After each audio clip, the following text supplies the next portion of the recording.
Hello dears, അസ്സലാമു അലൈക്കും. Welcome to my channel. നമ്മുടെ പുതിയ വീഡിയോയിലേക്ക് എല്ലാവർക്കും സ്വാഗതം. അപ്പോൾ എന്തൊക്കെയുണ്ട് എല്ലാവരുടെയും വിശേഷം? എല്ലാവരും സുഖമായിട്ടിരിക്കാമെന്ന് വിചാരിക്കുന്നു. അപ്പോൾ ഇന്നത്തെ എൻ്റെ കുഞ്ഞു വീഡിയോ കാണാമല്ലോ. അപ്പോൾ വേറൊന്നുമല്ല, ഇന്ന് രാവിലെ ഞങ്ങൾ മെഡിക്കൽ കോളേജിൽ പോവാണ് കേട്ടോ. അപ്പോൾ അതിൻ്റെ കുറച്ച് കാര്യങ്ങളും പിന്നെ അതുപോലെ തന്നെ എൻ്റെ ഹോസ്പിറ്റലിൽ എനിക്കുണ്ടായ കുറച്ച് കാര്യങ്ങളൊക്കെയാണ് കേട്ടോ പറയുന്നത്. പിന്നെ നമ്മൾ മോന് ഹോസ്പിറ്റലിൽ പോകാനുണ്ടായ കാരണങ്ങൾ ഒക്കെയാണ് കേട്ടോ പറയുന്നത്. അപ്പോൾ നമുക്കിപ്പോൾ മാസം മാസം മോന് ചെക്കപ്പ് ഉണ്ട് കേട്ടോ. കാരണം നമ്മളവിടെ അഡ്മിറ്റ് ആയിരുന്നല്ലോ. അപ്പോൾ അവിടെ നിന്ന് ഡിസ്ചാർജായി വന്നതിന് ശേഷം ഇപ്പോൾ നമ്മൾ രണ്ടാമത്തെ വട്ടമാണ് പോകുന്നത്. ഇനിയിപ്പോൾ എല്ലാ മാസം പോകണം, അടുത്ത മാസമൊക്കെ പോകണം. എത്ര വരെ പോകണമെന്ന് അറിയില്ല. അപ്പോൾ എന്തായാലും നമുക്ക് മാസം മാസം ചെക്കപ്പൊക്കെ ഉണ്ട്. രാവിലെ നേരത്തെ തന്നെ പോവാണ് കേട്ടോ. അപ്പോൾ വേഗം പോയി കഴിഞ്ഞ് വേഗം ഡോക്ടറെ കണ്ട് വരാമല്ലോ എന്ന് വിചാരിച്ചിട്ടാണ് കേട്ടോ. മോനെയും കൂട്ടിയിട്ടുണ്ട്, മൂത്താളെയും വിളിച്ചിട്ടുണ്ട് കേട്ടോ. ഇനിയിപ്പോൾ അവനൊരു വിഷമം തോന്നുന്നുണ്ടാന്ന് വെച്ചിട്ട് അവനെയും കൂട്ടിയതാണ്. പിന്നെ അവന് 2.5 വയസ്സിലെ വൈറ്റമിൻ കൊടുക്കാണ്ടായിരുന്നു കേട്ടോ. അപ്പോൾ എന്തായാലും ഇവന് കുത്തിവെപ്പ് എടുക്കാനുണ്ട്. അപ്പോൾ അത് അവന് കൊടുക്കാമെന്ന് വിചാരിച്ചിട്ടാണ് കൊണ്ടുപോയത്. പക്ഷേ അവന് വൈറ്റമിൻ കൊടുക്കാൻ പറ്റില്ല. കുറച്ച് ദിവസം കൂടി കഴിഞ്ഞിട്ട് കൊടുത്താൽ മതി പറഞ്ഞിട്ടുണ്ടായിരുന്നു. അടുത്ത മാസം കൊടുത്താൽ മതി പറഞ്ഞു കേട്ടോ.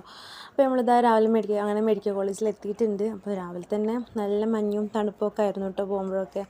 അപ്പോൾ മോൻ ഉറക്കത്തിന് വിളിച്ചിട്ടാണ് ഞങ്ങൾ കൊണ്ടുപോയിട്ടുണ്ടായിരുന്നത്. അപ്പോൾ നേരെ ചായ കുടിക്കാൻ വേണ്ടി പോവാണ് കേട്ടോ. അപ്പോൾ ഒന്നും കഴിച്ചിട്ടൊന്നും ഉണ്ടായിരുന്നില്ല ഞങ്ങൾ. അപ്പോൾ ഞങ്ങൾ അവിടെ അഡ്മിറ്റ് ആയിരിക്കുന്ന സമയത്ത് നൈറ്റിലൊക്കെ വന്ന് ഫുഡ് കഴിക്കേണ്ട ഹോട്ടലുണ്ട് കേട്ടോ. അവിടേക്ക് തന്നെയാണ് നമ്മൾ പോകുന്നത്. ഗ്രൗണ്ടിലായിട്ട് ഒരു ഹോട്ടലുണ്ട്. അപ്പോൾ അവിടെ പോയി ഭക്ഷണമൊക്കെ കഴിച്ച് വന്നതാ. പിന്നെ ഇവിടെയാണ് നമ്മൾ കുട്ടികളെ കാണിക്കുന്നത് കേട്ടോ. ഇത് മെഡിക്കൽ കോളേജിൻ്റെ പുറത്തുള്ള സ്ഥലമാണ് കേട്ടോ, അനക്സിൽ. അപ്പോൾ അവിടെ നമ്മൾ OP എടുക്കാൻ വേണ്ടിയിട്ട് പോയിരിക്കാൻ നിൽക്കുക. അപ്പോൾ OP ഒക്കെ എടുത്തിട്ട് വേഗം തന്നെ ഡോക്ടേഴ്സ് വന്നു കഴിഞ്ഞാൽ മേലെ പോയിട്ടാണ് ഡോക്ടറെ കാണിക്കുന്നത് കേട്ടോ. അപ്പം അവനൊന്ന് ചെക്കപ്പും ഉണ്ട്. പിന്നെ അതുപോലെ തന്നെ ഇത് എടുക്കാനുണ്ട് കേട്ടോ, വാക്സിൻ എടുക്കാനുണ്ട്. 45ാമത്തെ ദിവസത്തിലെ കുത്തിവെപ്പ് കൂടി എടുക്കാനുണ്ട്. അപ്പോൾ അതും എടുക്കേണ്ട ആവശ്യമുണ്ട്. അപ്പോൾ എല്ലാം കൂടെ ഒരുമിച്ചാവാമെന്ന് വിചാരിച്ചു. അങ്ങനെയാണ് വന്നത്. അപ്പോൾ എടുക്കാൻ ചെന്നപ്പോഴാണ് ഡോക്ടർ അവന് ബ്ലഡ് ടെസ്റ്റും കൂടി ചെയ്യാൻ പറഞ്ഞിട്ടുണ്ടായിരുന്നു. കാരണം അവന് കാൽസ്യത്തിൻ്റെ മരുന്ന് കൊടുക്കണമായിരുന്നു കേട്ടോ. അപ്പോൾ അത് നിർത്താൻ വേണ്ടിയിട്ടായിരുന്നു. അവന് കാൽസ്യത്തിൻ്റെ അളവ് നോക്കാനുണ്ട്. അപ്പോൾ നല്ല കുത്ത് കിട്ടിയിട്ടുണ്ട്. മൊത്തത്തിൽ 4 കുത്ത് കിട്ടിയിട്ടുണ്ട്. 4 അല്ല 5 എണ്ണം. ഒരു കാലിൽ ബ്ലഡ് നോക്കിയപ്പോൾ കിട്ടിയിട്ടുണ്ടായിരുന്നില്ല. അപ്പോൾ മറ്റേ കാലിൽ വീണ്ടും കുത്തി. അപ്പോൾ മോനിങ്ങനെ കാണിച്ചു കൊടുക്കാം കേട്ടോ അവന്. അപ്പോൾ അതൊക്കെ കഴിഞ്ഞിട്ട് ബ്ലഡൊക്കെ കൊടുത്ത് ഞങ്ങൾ വാക്സിൻ എടുക്കാൻ വേണ്ടി വന്നിരിക്കുകയാണ് കേട്ടോ. അപ്പോൾ ബ്ലഡ് കൊടുത്തിട്ടുണ്ട്. റിസൾട്ട് നമുക്ക് 2 മണിക്ക് കിട്ടുള്ളൂ കേട്ടോ. അപ്പോൾ അത് കൊടുത്തതിന് ശേഷമാണ് നമ്മൾ വാക്സിൻ എടുക്കാൻ പോയത്. അപ്പോൾ അതും കഴിഞ്ഞിട്ട് പിന്നെ വന്നത്. അപ്പോൾ റിസൾട്ട് 2 മണിക്ക് കിട്ടിയിട്ട് നമുക്കത് NICUയിൽ കൊണ്ടുപോയി കാണിച്ചിട്ട് വേണം കേട്ടോ പോകാൻ. അപ്പോൾ അതിന് വേണ്ടിയുള്ള വെയിറ്റിംഗ് ആണ്. അപ്പോൾ അതിന് ഫുഡൊക്കെ വാങ്ങിക്കാൻ വേണ്ടി പോയിരിക്കുകയാണ് കേട്ടോ. സമയമായിട്ടില്ല. അപ്പോൾ ഞങ്ങൾ വണ്ടിയിൽ തന്നെ വെയിറ്റ് ചെയ്യാണ്. അപ്പോൾ എന്താ ഞാൻ പറഞ്ഞതെന്ന് വെച്ച് കഴിഞ്ഞാൽ നമ്മൾ ഹോസ്പിറ്റലിൽ താലൂക്ക് ആശുപത്രിയിലായിരുന്നല്ലോ ഡെലിവറിക്ക് പോയിട്ടുണ്ടായിരുന്നത്. എൻ്റെ മുന്നത്തെ വീഡിയോ കണ്ടവർക്ക് അറിയാം. അപ്പോൾ നമ്മളങ്ങനെ അവിടെയാണ് പോയിട്ടുണ്ടായിരുന്നത്. അവിടെ നിന്ന് നമ്മൾ വെള്ളിയാഴ്ച ആയിരുന്നു കേട്ടോ നമുക്ക് ഡെലിവറി ഉണ്ടായിരുന്നത്. ശനിയാഴ്ച വൈകിട്ടാണ് അവർ കുട്ടീനെ ചെക്കപ്പൊക്കെ ചെയ്തത് കേട്ടോ. ചെയ്തതും അവർ നമ്മളെ പെട്ടെന്ന് തന്നെ ഇങ്ങോട്ട് മെഡിക്കൽ കോളേജിലേക്ക് വരാൻ പറയുകയാണ് ചെയ്തിട്ടുണ്ടായിരുന്നത്. അപ്പോൾ എന്താണെന്ന് വെച്ച് കഴിഞ്ഞാൽ അവന് ശ്വാസം എടുക്കാൻ പറ്റുന്നുണ്ടായിരുന്നില്ല കേട്ടോ. ശ്വാസം എടുക്കാൻ ഭയങ്കര ബുദ്ധിമുട്ടായിരുന്നു. അപ്പോൾ നമുക്ക് ഇതൊന്നും അറിഞ്ഞിട്ടുണ്ടായിരുന്നില്ല. കാരണം ഡെലിവറി കഴിഞ്ഞിട്ട് വെള്ളിയാഴ്ച പകൽ കഴിഞ്ഞിട്ടുണ്ടായിരുന്നു കേട്ടോ.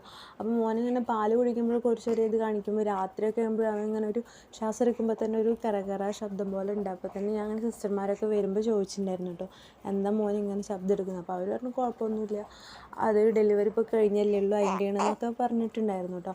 അപ്പോൾ ഡെലിവറി കഴിഞ്ഞ ആ സമയത്ത് തന്നെ നമ്മൾ പീഡിയാട്രിഷ്യനെ അവർ കാണിക്കാൻ പറഞ്ഞത്. അപ്പോൾ അവിടെ പീഡിയാട്രിഷ്യനെ കാണിച്ചപ്പോൾ കുഴപ്പമൊന്നുമില്ല എന്നാണ് അവർ പറഞ്ഞിട്ടുണ്ടായിരുന്നത്. പിന്നെ രാത്രി ഇങ്ങനെ ശ്വാസത്തിൻ്റെ ഇങ്ങനെ ശബ്ദമൊക്കെ കണ്ടപ്പോൾ ഞാൻ ചോദിച്ചപ്പോൾ അവർ കുഴപ്പമൊന്നുമില്ല എന്നാണ് പറഞ്ഞത്. പിന്നീട് ശനിയാഴ്ച വൈകിട്ടാണ് കേട്ടോ, ഒരു 3 മണി ആ സമയത്തൊക്കെയാണ് അവർ ബാക്കി ചെക്കപ്പൊക്കെ ചെയ്തിട്ടുണ്ടായിരുന്നത്. അപ്പോഴാണ് അവർ പെട്ടെന്ന് തന്നെ മോനെ താഴത്തേക്ക് ചെക്കപ്പ് ചെയ്യാൻ കൊണ്ടുപോയപ്പോഴാണ് അവർ മെഡിക്കൽ കോളേജിൽ കൊണ്ടുവന്ന് പറഞ്ഞിട്ടുണ്ടായിരുന്നത്. എല്ലാം പെട്ടെന്നായിരുന്നു കേട്ടോ. എന്താ കാരണം എന്നൊന്നും എനിക്ക് അറിഞ്ഞിട്ടുണ്ടായിരുന്നില്ല കേട്ടോ. അപ്പോൾ ആ സമയത്ത് പിന്നെ നമ്മൾ മെഡിക്കൽ കോളേജിൽ എത്തിയതിന് ശേഷമാണ് നമ്മളോട് അവിടുത്തെ ഡോക്ടേഴ്സ് കാര്യങ്ങളൊക്കെ പറഞ്ഞിട്ടുണ്ടായിരുന്നത്.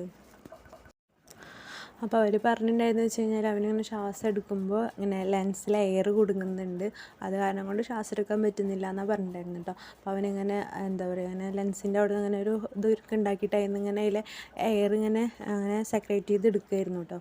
നമ്മൾ വെൻറ്റിലേറ്ററിൽ കിടക്കുമ്പോൾ അങ്ങനെ ചെയ്തിട്ടുണ്ടായിരുന്നു. അപ്പോൾ അതിലിങ്ങനെ ബബിൾസ് പോലെ ഇങ്ങനെ ഒരു വെള്ളം പോലെ ഇങ്ങനെ വന്നിട്ട് ഇരിക്കുമായിരുന്നു. അപ്പോൾ അങ്ങനെ പറഞ്ഞത് നമ്മൾ സ്കാൻ ചെയ്യുമ്പോഴൊന്നും ഒരു പ്രശ്നമില്ല എന്നാണ് ഡോക്ടേഴ്സൊക്കെ പറഞ്ഞത്. അപ്പോഴൊന്നും കാണാൻ പറ്റുന്നുണ്ടോയെന്ന് അറിയുന്നില്ല. പിന്നെ എന്താ പറയുക, ഹാർട്ടിന് ചെറിയൊരു ഇത് ഉണ്ടെന്ന് പറഞ്ഞിട്ടുണ്ടായിരുന്നു. അത് പിന്നെയും പറഞ്ഞിട്ടുണ്ടായിരുന്നു നമ്മൾ എക്കോ എടുത്തപ്പോൾ. ഇനിയിപ്പോൾ അത് വലുതാവും തോറും അത് അടഞ്ഞു പോകുന്ന പറഞ്ഞിട്ടുണ്ടായിരുന്നത്. അത് അധികം വലിപ്പമൊന്നുമില്ല, 2 mm ഒക്കെ ഉള്ളൂ കേട്ടോ. അപ്പോൾ അത് കാരണം കുഴപ്പമൊന്നുമില്ല എന്നാണ് പറഞ്ഞത്. അപ്പോൾ നമുക്ക് സ്കാനിങ് നമ്മൾ ഒരുപാട് സ്കാനിങ് പറഞ്ഞു കഴിഞ്ഞാൽ 3-ാം മാസത്തിലും 5-ാം മാസത്തിലും അതുപോലെ 8-ാം മാസത്തിൽ, 8-ാം മാസത്തിൽ തന്നെ 9-ാം മാസം 2 സ്കാനിങ് വരെ എടുത്തിട്ടുണ്ടായിരുന്നു കേട്ടോ. അപ്പോഴും നമുക്ക് അറിയാൻ പറ്റിയിട്ടുണ്ടായിരുന്നില്ല. അറിയില്ലായിരിക്കും അറിയാൻ ഡോക്ടേഴ്സും നമ്മളോടൊന്നും പറഞ്ഞിട്ടുണ്ടായിരുന്നില്ല. പിന്നെയെന്ന് വെച്ച് കഴിഞ്ഞാൽ നമ്മളെ മെഡിക്കൽ കോളേജിൽ എന്ന് പറഞ്ഞാൽ നല്ലൊരു തന്നെയായിരുന്നു കേട്ടോ. എനിക്ക് ആദ്യമായിട്ടാണ് ഇങ്ങനെ ഇത്രയും നല്ലൊരു എക്സ്പീരിയൻസ് അവിടെ നിന്ന് കിട്ടുന്നത്. കാരണം എനിക്ക് മുന്നേ പോയിട്ടുള്ള പരിചയം ഇല്ലേനി. അപ്പോൾ നല്ല ഡോക്ടേഴ്സ് ആണെങ്കിലൊക്കെ നല്ല കമ്പനി, നല്ലൊരു ഫ്രണ്ട്ലി ആയിട്ടും എല്ലാവരും കേട്ടോ. ഇപ്പോൾ ഗൈനക്കിൻ്റെ ആണെങ്കിൽ പോലും എനിക്ക് നല്ലൊരു ഇതാണ് അവിടെ നിന്ന് കിട്ടിയിട്ടുണ്ടായിരുന്നത്.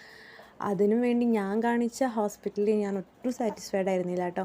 കാരണം നമ്മൾ 9 മാസം വരെ, അതായത് ഡേറ്റ് പറയുന്നവരെ നമ്മൾ ഹോസ്പിറ്റലിൽ ക്ലിനിക്കിൽ പോയിട്ടാണ് ഡോക്ടറെ കണ്ടിട്ടുണ്ടായിരുന്നത്. പക്ഷേ എന്നിട്ട് പോലും നമ്മൾ ഹോസ്പിറ്റലിൽ വന്നപ്പോൾ നമ്മളോട് ഒരിതില്ലാത്ത പോലെ ആയിരുന്നു കേട്ടോ പെരുമാറിയിട്ടുണ്ടായിരുന്നത്. അപ്പോൾ നമുക്ക് ഫസ്റ്റത്തെ ഒരു ഡെലിവറി കഴിഞ്ഞ കാര്യം നമുക്ക് ആ ഒരു അനുഭവമൊക്കെ മനസ്സിലാക്കാൻ പറ്റില്ല. അപ്പോൾ എനിക്ക് ആ ഒരു ഇതിൽ ഞാൻ ഒട്ടും സാറ്റിസ്ഫൈഡ് ആയിരുന്നില്ല.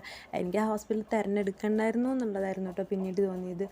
അപ്പോൾ എല്ലാവരും ഇങ്ങനെ പ്രഗ്നൻ്റൊക്കെ ആയിരിക്കുമ്പോൾ നമ്മൾ ഹോസ്പിറ്റൽ തിരഞ്ഞെടുക്കും പ്രത്യേകം ശ്രദ്ധിച്ചിട്ടും മറ്റുള്ളവരോട് ചോദിച്ചിട്ടും അറിഞ്ഞിട്ടൊക്കെ മാത്രം തിരഞ്ഞെടുത്താൽ മതി. ഇങ്ങനെ പെട്ടെന്ന് എടുത്ത് ചാടിയിട്ടൊന്നും ഒരാളും അങ്ങനെ ചെയ്യരുത്. അപ്പോൾ എൻ്റെ അനുഭവം ഒന്നും ഒരാൾക്കും ഉണ്ടാവാതിരിക്കട്ടെ. നമ്മൾ എത്ര ശ്രദ്ധിച്ച് എങ്ങനെയൊക്കെ ചെയ്താലും ചിലപ്പോൾ വരാനുള്ളത് നമുക്ക് വരണേ ചെയ്യും. എന്നാലും നമ്മൾ ചെയ്യുന്ന കാര്യത്തിലും കുറേ ശ്രദ്ധിക്കേണ്ടതുണ്ട്. അപ്പോൾ അതുകൊണ്ട് ഞാൻ എൻ്റെ അനുഭവം നിങ്ങളായിട്ട് ഷെയർ ചെയ്തു എന്നുള്ളൂ കേട്ടോ. അപ്പോൾ എന്തായാലും ഞാൻ പറഞ്ഞില്ല, ഒട്ടും ഞാൻ സാറ്റിസ്ഫൈഡ് ആയിരുന്നില്ല. ഞാൻ ഇങ്ങനെ ഒന്നും ആവുമെന്ന് വിചാരിച്ചിട്ടേ ഉണ്ടായിരുന്നില്ല. നല്ലൊരു ഫെസിലിറ്റീസൊക്കെ ഉണ്ടാവും എന്നൊക്കെ വിചാരിച്ചു. ഫെസിലിറ്റീസൊക്കെ ഉണ്ട്. പക്ഷേ എന്താണെന്ന് വെച്ചാൽ നമുക്ക് ഓരോരുത്തരുടെ പെരുമാറ്റം അങ്ങനത്തെ ഒരു ഇത് മാത്രമേ ഉണ്ടായിരുന്നുള്ളൂ പ്രശ്നങ്ങൾ. അതിനുവേണ്ടി എനിക്ക് മെഡിക്കൽ കോളേജിൽ ഭയങ്കര ഇതായിരുന്നു. കാരണം ഡോക്ടേഴ്സ് ഇടയ്ക്ക് വരലും ചെക്കപ്പ് ചെയ്യലും നോക്കലും ഭയങ്കര ഒരു ഇതന്നെയായിരുന്നു കേട്ടോ. നമുക്ക് എന്താവശ്യം ഉണ്ടെങ്കിലും പറയാനും ഒക്കെ അധികം നല്ലൊരു തന്നെ ഉണ്ടായിരുന്നത്. അപ്പോൾ എന്തായാലും നമ്മുടെ ഇന്നത്തെ വീഡിയോ ഇത്രയുള്ളൂ. അപ്പോൾ എല്ലാവർക്കും വീഡിയോ ഇഷ്ടമായിരുന്നു വിചാരിക്കുന്നു. ആ വീഡിയോ ഇഷ്ടമായി ലൈക്ക് ചെയ്യുക, ഷെയർ ചെയ്യുക, നിങ്ങളുടെ അഭിപ്രായങ്ങളൊക്കെ കമൻസ് ആയിട്ട് അറിയിക്കുക. അപ്പോൾ ഇൻഷാ അല്ലാഹ് മറ്റൊരു വീഡിയോ ആയിട്ട് വീണ്ടും കാണാം. Okay friends, thanks for watching video.